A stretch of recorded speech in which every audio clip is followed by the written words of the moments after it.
जिज्ञासु मित्रों, बहुत बहुत अभिनंदन है आप सभी का दिव्य सृजन में। प्रत्येक दिवस की भांति आज भी हम यहाँ पर लाइव चर्चा का यह कार्यक्रम शुरू कर रहे हैं और आज का जो विषय है श्रीमद् भगवद गीता के दूसरे अध्याय से भगवान श्री कृष्ण जब अर्जुन को उपदेश करना शुरू करते हैं, सर्वप्रथम ये समझाते हैं कि जिसके लिए तू शोक कर रहा है या फिर जिसके लिए शोक नहीं करना चाहिए, तू उसके लिए शोक कर रहा है। असोच्यान अन्वसोचस्त्वं प्रज्ञावादांश भाषसे। जिसके लिए शोक नहीं करना चाहिए उसके लिए तू शोक कर रहा है। लेकिन जो ज्ञानी जन है, और तू पंडितों जैसी बातें करता है, ज्ञानियों जैसी बातें करता है, लेकिन जो ज्ञानी जन हैं, जो पंडित जन हैं, वो ना तो उनके लिए शोक करते हैं जो चले गए और ना ही उनके लिए करते हैं जो नहीं गए। इसलिए हे अर्जुन, यदि तू वास्तव में ज्ञानी है, पंडित है, तो तुझे किसी प्रकार का भी शोक नहीं करना चाहिए, क्योंकि ना कभी ऐसा था कि मैं नहीं था और ना ही कभी ऐसा था कि तू नहीं था और ना ही कभी ऐसा होगा कि हम दोनों नहीं होंगे और ये राजा लोग नहीं होंगे, क्योंकि आत्मा परिवर्तनशील नहीं है, मात्र संसार ही परिवर्तनशील है। यही उपदेश श्री भगवान अर्जुन को प्रदान करते हैं और कहते हैं 13वें श्लोक में, देहिनो अस्मिन् यथा देहे कौमारम यौवनम जरा तथा देहांतर प्राप्तिर धीरस्तत्र न मुह्यति। देहधारी के इस मनुष्य शरीर में जैसे बालकपन, जवानी, बुढ़ापा आते हैं, ऐसे ही दूसरे शरीर की प्राप्ति भी होती है, अर्थात एक शरीर को छोड़कर दूसरे शरीर की प्राप्ति भी होती है। उस विषय में धीर मनुष्य मोहित नहीं होता। उस विषय में धीर मनुष्य, जो ज्ञानी मनुष्य है, वो मोहित नहीं होते इस विषय को लेकर। तो भगवान श्री कृष्ण अर्जुन को श्रीमद् भगवद गीता का यह जो उपदेश दे रहे हैं, जीवन को सफलतापूर्वक जीने का यह सूत्र है। भगवान कोई छलावा नहीं दे रहे हैं। श्री कृष्ण अर्जुन से यह नहीं कह रहे हैं कि मैं तेरे सारे दुखों को दूर कर दूंगा, नहीं, मैं तेरे सारे दुखों को दूर कर दूंगा, ऐसा कोई वचन अर्जुन को नहीं दिया जा रहा। ऐसी कोई संकल्प या कोई वादा कृष्ण अर्जुन से नहीं कर रहे हैं कि तेरे सारे दुख दूर हो जाएंगे, नहीं। यह एक स्पष्ट वादिता है श्री कृष्ण की अपने विचारों में। वो साफ साफ कह रहे हैं कि हां, संसार में जन्म भी है, मृत्यु भी है, लेकिन जो ज्ञानी पुरुष हैं वो इस विषय से मोहित नहीं होते। जैसे जीवात्मा बालकपन में बाल्य शरीर में रहता है, जब जवानी आ जाती है तो वह जवान शरीर में रहता है, फिर वृद्धावस्था में भी रहता है, और इसी प्रकार से समझ लो कि बालपन की मृत्यु, death of your childhood, youthfulness is the death of your childhood.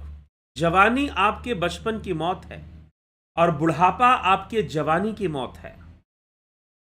जवानी आपके बचपन की मौत है, बचपन की मृत्यु है, और बुढ़ापा आपके जवानी की मृत्यु है।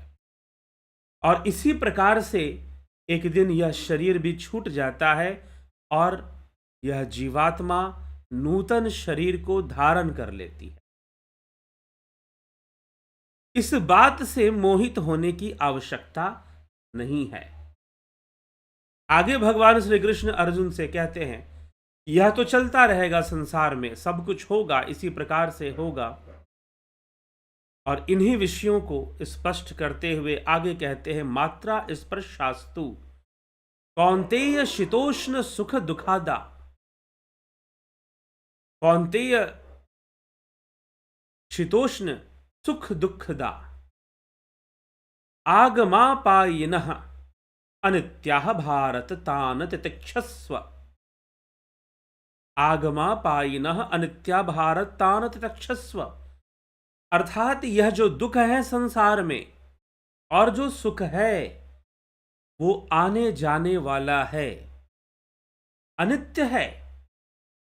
आगमापायिनः, इसका अर्थ क्या है? आने जाने वाला। आगमापायिनः अनित्याः, जो अनित्य है। भारत, हे भारत। तान तितिक्षस्व, तितिक्षस्व मतलब द्वंद्वों को सहन कर, द्वंद्वों को सहन कर। सुख आया है, दुख आया है। श्री कृष्ण हरी बात अर्जुन को समझाना चाहते हैं। वास्तव में इस जीवन का सुख सुखों की प्राप्ति में नहीं है। इस जीवन का सुख, सुख और दुख के बीच जो संतुलन है, उस संतुलन में है, बैलेंस में है। और भगवान श्री कृष्ण अर्जुन को यही बैलेंस बनाना सिखा रहे हैं, संतुलन बनाना सिखा रहे हैं। सुख दुख में सम रहने की प्रेरणा दे रहे हैं और कह रहे हैं यह सुख और यह दुख आने जाने वाला है। इन दुखों को तू सहन कर। कौन सा दुख? जो इस समय अर्जुन को आ गया है। गांडीव छोड़कर वो रथ के पिछले हिस्से में जाकर बैठ गया है और कह रहा है कि मैं युद्ध नहीं करूंगा, मुझसे युद्ध नहीं होगा, मैं बहुत दुखी हो गया हूं और ऐसी मेरी स्थिति बन चुकी है। भगवान श्री कृष्ण अर्जुन को समझा रहे हैं, हे अर्जुन, तुझे इस सुख दुख से मोहित होने की आवश्यकता नहीं है, क्योंकि यह आने जाने वाला है। अगर दुख आ गया तो चिंता मत कर, एक ना एक दिन वह दुख भी जीवन से चला जाएगा। इसीलिए उस दुख से अत्यंत दुखी होने की आवश्यकता नहीं है। दुखों से मुक्ति के मार्ग पर लगे रहना है, क्योंकि मुक्ति तो मिलनी ही है दुखों से। लेकिन एक बात और ध्यान रखना कि जब जीवन में सुख आ जाए तो सुख भी एक दिन जाएगा, सुख नहीं जाएगा यह भी संभव नहीं है। इसीलिए उन सुखों के प्रति अति आसक्त होने की भी आवश्यकता नहीं है। उन सुखों के प्रति अहंकार भाव रखने की आवश्यकता नहीं है कि हमें यह सुख प्राप्त हो गया, जो बहुत लोगों को प्राप्त नहीं हुआ वो हमें हो गया। ऐसी अहंकार भावना रखने की कोई आवश्यकता नहीं है और ना ही दुखों के मिलने पर अत्यधिक दुखी होने की आवश्यकता है कि बस अब लगता है कि जीवन दुखमय ही रहेगा। क्या दुख का कभी अंत नहीं होगा? अवश्य अंत होगा। उसका अंत अवश्यम भावी है, वो होके रहेगा। लेकिन मोहित मत होना, ना दुखों के प्रति ना आने वाले सुखों के प्रति। इसलिए हे अर्जुन, तू उसे सहन कर। भगवान श्री कृष्ण ये वादा नहीं कर रहे कि मैं तेरे जीवन से दुखों को खत्म कर दूंगा, नहीं। ये नहीं कह रहे कि मैं तो सारे दुख दूर हो जाएंगे, नहीं। श्री कृष्ण अर्जुन को जीवन जीने का तरीका सिखा रहे हैं कि दुख और सुख के बीच में तुम्हें किस प्रकार से अपने जीवन को व्यतीत करना है। दुख और सुख के बीच में किस प्रकार से तुम्हें अपने जीवन को व्यतीत करना है। यदि बहुत दुख मिल रहा है तो शांत रहो, अपने कर्मों को शुभ रखो, सही रखो, वह दुख भी निकल जाएगा। और मान लो कि बहुत सुख आ गया, बहुत सफलता जीवन में आ गई, मान सम्मान आ गया, सफलता आ गई, तो भी ये मत सोचो कि वो हमेशा बना रहेगा, वो भी एक दिन चला जाएगा। जैसे दुख भी नहीं टिकेगा, वैसे संसार में सांसारिक सुख भी नहीं टिकेगा। इसलिए दोनों से मोहित होने की आवश्यकता नहीं है, ना दुख से दुखी होने की आवश्यकता है और ना सुख से सुखी और अभिमानी होने की आवश्यकता है। संतुलन की अवस्था में अपने मन को रखना है। दुख आ जाए तो यह समझो कि एक दिन यह दुख निकल जाएगा, लेकिन जब सुख आ जाए तो भी यही सोच रखना कि एक दिन यह सुख भी निकल जाएगा। इसीलिए इस सुख में भी बहुत आसक्त ना होया जाए तो बेहतर है। भगवान श्री कृष्ण अर्जुन को जीवन जीने का जीवन मंत्र दे रहे हैं, और यह जीवन मंत्र प्रत्येक मनुष्य के लिए महत्वपूर्ण है। तितिक्षस्व, जीवन में तितिक्षा को अपनाओ। तितिक्षा मतलब द्वंद्वों को सहन करना। कभी सुख आ गया, कभी दुख आ गया, कभी अमीरी, कभी गरीबी, कभी कुछ कभी कुछ। यह तो संसार का नियम है, यह तो चलेगा ही चलेगा, इसे भला आज तक कौन रोक पाया। यम ही न व्यथयन्ते ते पुरुषम पुरुषर्भ पुरुषर्षभ सम दुख सुखम धीरम तो अमृतत्वाय कल्पते। ही पुरुषर्षभ, कारण कि हे पुरुषों में श्रेष्ठ अर्जुन, सुख दुख में सम रहने वाले जिस बुद्धिमान मनुष्य को सम दुख सुखम यम धीरम पुरुषम एते न व्यथयन्ति, जिस बुद्धिमान मनुष्य को ये मात्र स्पर्श मात्र भी विचलित नहीं करते हैं, वह अमर होने में अमृतत्वाय कल्पते, वह मोक्ष का अधिकारी बनता है, वह अमर होने का अधिकारी बनता है। जो इन सुख दुखों में समभाव रखता है, ना ही सुखों के प्रति मोहित होता है और ना ही दुखों के प्रति बहुत दुखी होता है और ना ही सुखों के प्रति आकर्षित होता है। तो जब एक योगी, एक मनुष्य की ऐसी स्थिति बनती है तो वह योगी बनता है, सुख दुख में भी समभाव रखता है, और वही मोक्ष को प्राप्त करेगा, वही अपने कल्याण को प्राप्त करेगा। जो ऐसी भावना रखता है, जो ऐसा कर्म करता है, ऐसी सोच रखता है। यही तथ्य भगवान कृष्ण कह रहे हैं अर्जुन से। जीवन का मूल मंत्र, जीवन में दुख भी आएंगे, ऐसा नहीं होगा कि तुम्हारे सारे दुख दूर हो जाएंगे। दुख तो आएंगे, लेकिन तुम उसमें किस प्रकार से रहते हो, महत्वपूर्ण यह है। तुम अपना जीवन किस प्रकार से व्यतीत करते हो, तुम संतुलन बनाकर रखते हो या नहीं रखते हो, या संतुलन खो बैठते हो, क्या करते हो। तो हो सकता है तुम संतुलन ही खो बैठो, फिर क्या होगा। इसीलिए इस संसार के सत्य को जान लो। ना सतो विद्यते भावो न भावो विद्यते सतः, उभयोरपि दृष्टो अंतस्त्वनयोस्तत्त्वदर्शिभिः। असत्य का तो भाव विद्यमान नहीं है और सत्य का अभाव विद्यमान नहीं है। वास्तव में असत वस्तु का कोई सत्ता नहीं होती है, उसका कोई भाव नहीं, और सत्य का कोई अभाव नहीं होता है। ठीक है। तत्वदर्शी महापुरुषों ने इन दोनों को ही तत्व देखा रूप से जान लिया है। सत्य असत दोनों के तत्वों को जानते हैं। मिथ्या क्या है, सत्य क्या है, इन दोनों को ही तत्वों को भली भांति वो जान चुके हैं। इसीलिए वो इनकी चिंता नहीं करते हैं। अविनाशी तु तद्विदीयेन सर्वमिदं ततम् विनाशमव्यस्यायस्य च न कश्चित् कर्तुमर्हति। विनाशमव्ययस्या यस्य न कश्चित कर्तुमर्हति। अविनाशी तो उसको जान जिससे यह संपूर्ण व्याप्त है। इस अविनाशी का विनाश कोई भी नहीं कर सकता, अर्थात वह अविनाशी आत्मा को छोड़कर यह संपूर्ण संसार चलायमान है, परिवर्तनशील है।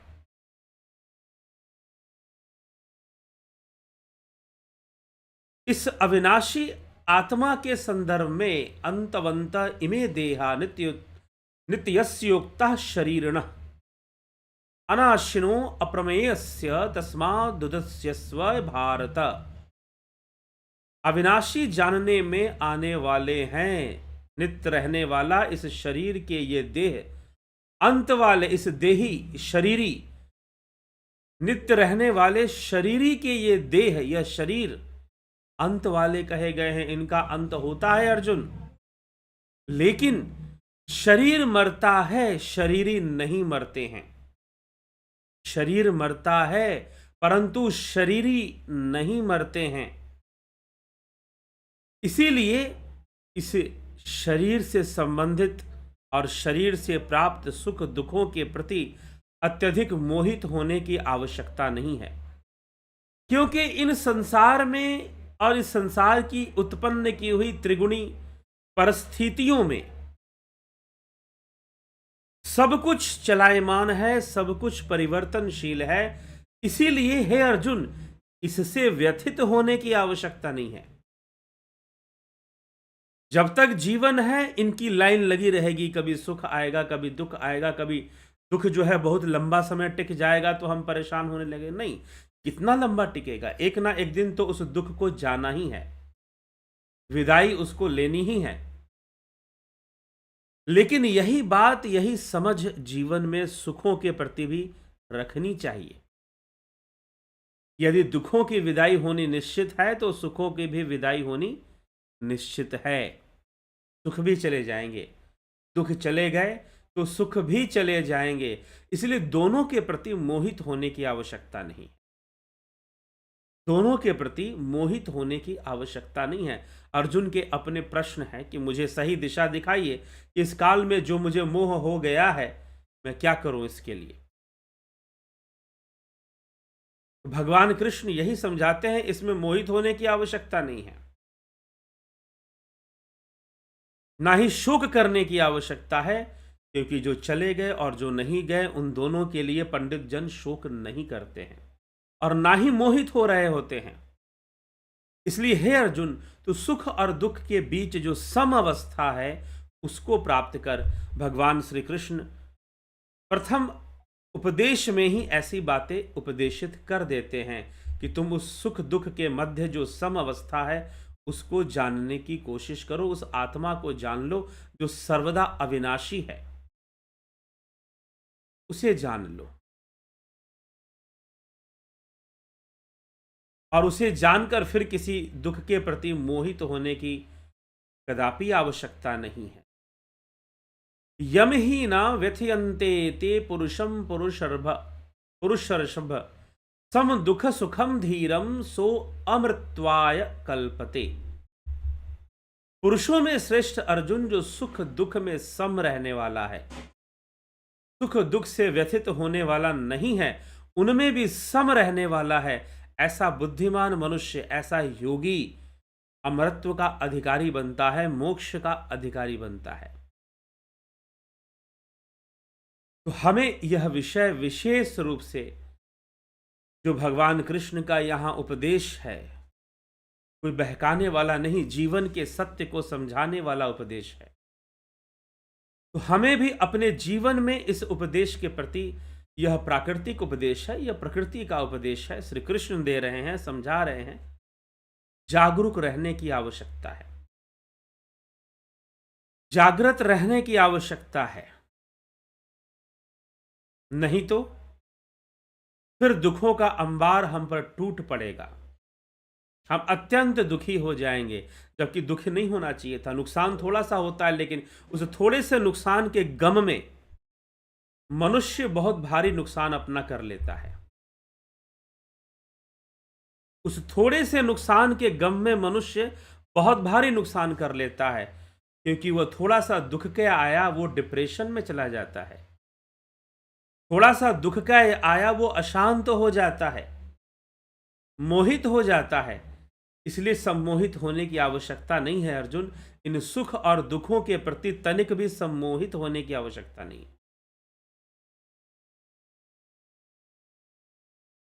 यही भगवान श्री कृष्ण अर्जुन को उपदेश करते हैं, और अर्जुन को ही नहीं, हम सबको कर रहे हैं। यह बात हम सबको समझने की आवश्यकता है। अब इस प्रश्न ये है कि इस सम की अवस्था में बना कैसे रहा जाए, इस सम की अवस्था में कैसे बना रहा जाए, कैसे मेंटेन किया जाए। तो उस सम की अवस्था में बने रहने के लिए ही तो ध्यान योग है। ध्यान योग के माध्यम से हम उस सम की अवस्था में जा सकते हैं जो सुख और दुख के बीच में है, संतोषपूर्ण है, समतापूर्ण है।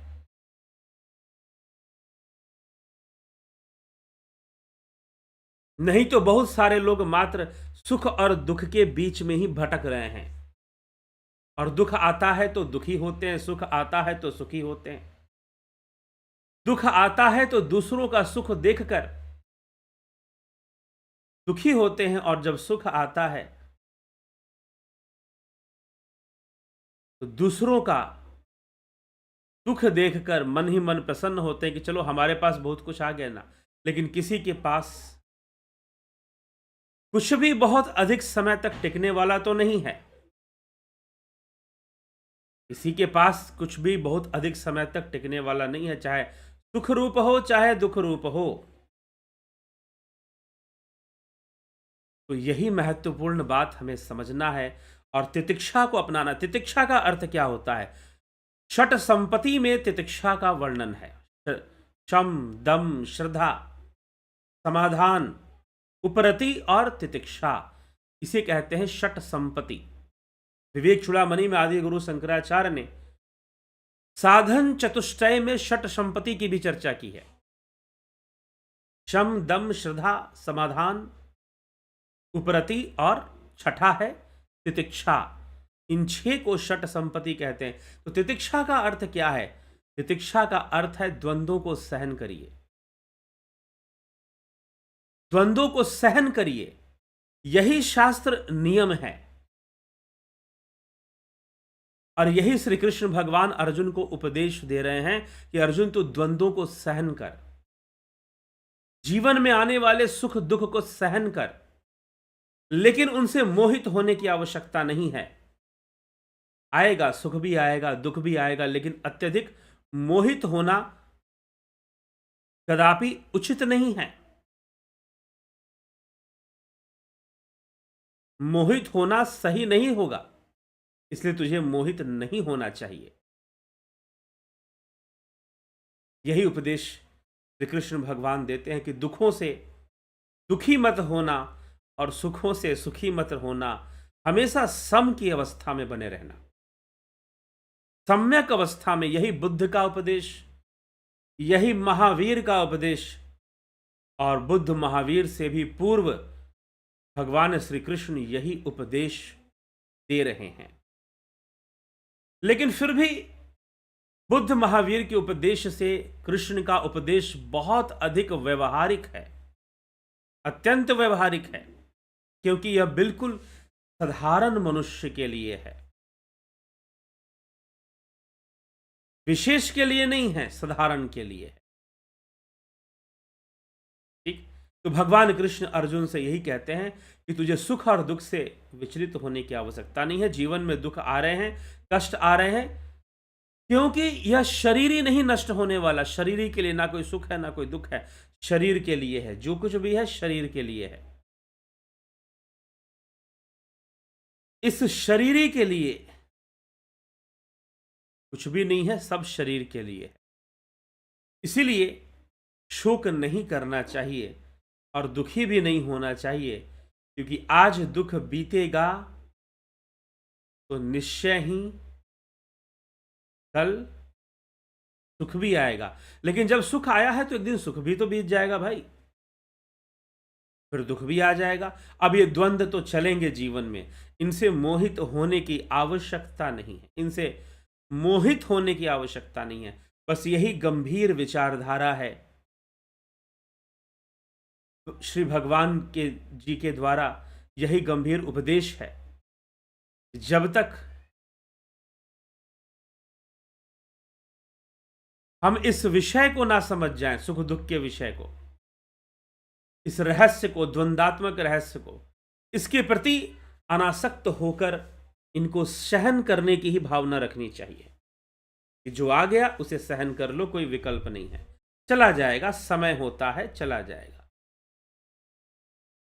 यही बात भगवान कृष्ण समझा रहे हैं और प्रत्येक मनुष्य को समझना चाहिए। इसलिए जो श्रीमद् भगवत गीता है वो स्ट्रेस मैनेजमेंट है, श्रीमद् भगवत गीता है वो आर्ट ऑफ लिविंग है, श्रीमद् भगवत गीता है वो इमोशनल मैनेजमेंट है। आपके इमोशंस मैनेज होने चाहिए।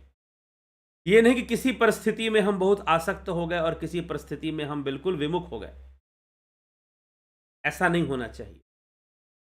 इसलिए अर्जुन, आज दुख आया है तो तू इन दुखों को सहन कर, लेकिन इसके प्रति मोहित होने की आवश्यकता नहीं है, क्योंकि कुछ भी यहां पर रहने वाला नहीं है, सब निकल जाने वाला है।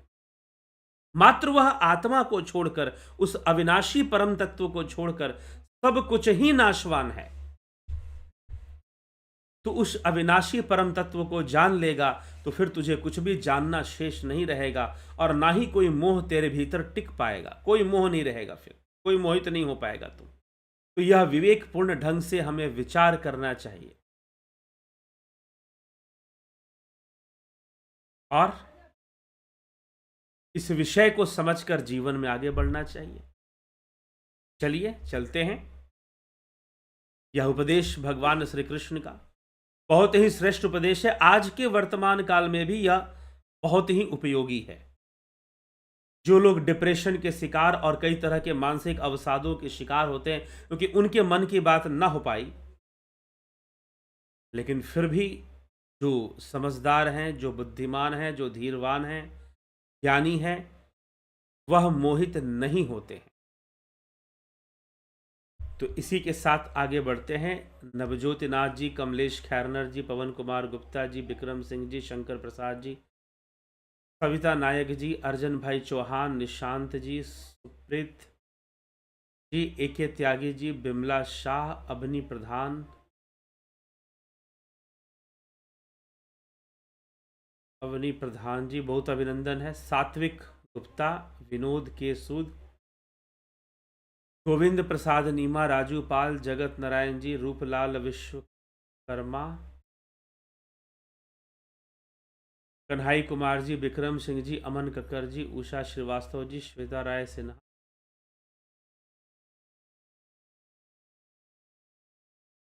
गणेश पवार जी, बहुत अभिनंदन है। महेश मकवाना जी,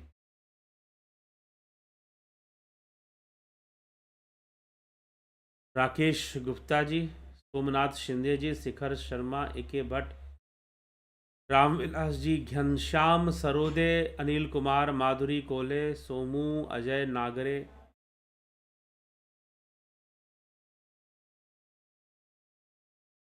Hrithik Roshan, Ratan Singh, Vishnuchandra Maurya, Omraj Hembrom, Navjyoti Nath, Bhikhu Kuchadiya ji, Yogendra Pandit, spiritual with scientific proof, Balwant Singh Gohil, Rupesh Singh Rajput, Kashinath ji, Jalaram Raika, Narsa Ram ji, Smita Sawant. Spiritual with scientific fact, एक सेंट जी ने कहा था, युद्ध में अर्जुन ध्यान कैसे लगाता है? भगवान ने विवेक से सत्य असत्य को दूर करके युद्ध करने को बोला था, या उनमें ध्यान लगाकर युद्ध करने? ये आएगा विषय, अभी आप सुनते रहिए, जुड़ते रहिए, ये विषय अभी आगे आएगा तो स्पष्ट हो जाएगा। ठीक है। राहुल तिवारी जी, कल्पना बागड़े जी, बहुत बहुत सभी का अभिनंदन है। बहुत बहुत सभी का स्वागत है इस कार्यक्रम में। तो चलिए इसी के साथ विराम देंगे, और ध्यान योग का जो कार्यक्रम है वो 20 दिसंबर से ही शुरू करने का अभी विचार है। इस विषय में आपको पर्याप्त जानकारी कल से मिलनी शुरू हो जाएगी। ज्वाइनिंग भी कल के बाद आप शुरू कर सकते हैं। कल से ज्वाइनिंग, किसी महानुभाव ने पूछा कि कल से 1 तारीख से शुरू होने वाले ध्यान योग के बारे में बताएं। 1 तारीख से कोई ध्यान योग का कोर्स शुरू नहीं हो रहा है। कोर्स शुरू हो रहा है 20 दिसंबर से ही शुरू होगा। और अभी यह नहीं कहता कि 20 से आगे पीछे भी डेट जा सकती है। जब तक कोई इमरजेंसी नहीं तो आप मान के चलिए 20 से ही शुरू होगा। उसकी सारी जानकारी कल से मिलनी शुरू हो जाएगी आपको। ठीक है, तो इस प्रकार से इसका यह वर्णन किया गया है। राहुल तिवारी जी, कल्पना बागड़े जी, विवेक राघव जी, हरिंद्र कुमार जी, विवेक राघव। तो हम आप समय की प्रतीक्षा कीजिए, कल से इसके बारे में आपको जानकारी मिलनी शुरू हो जाए, कैसे कोर्स ज्वाइन करना है।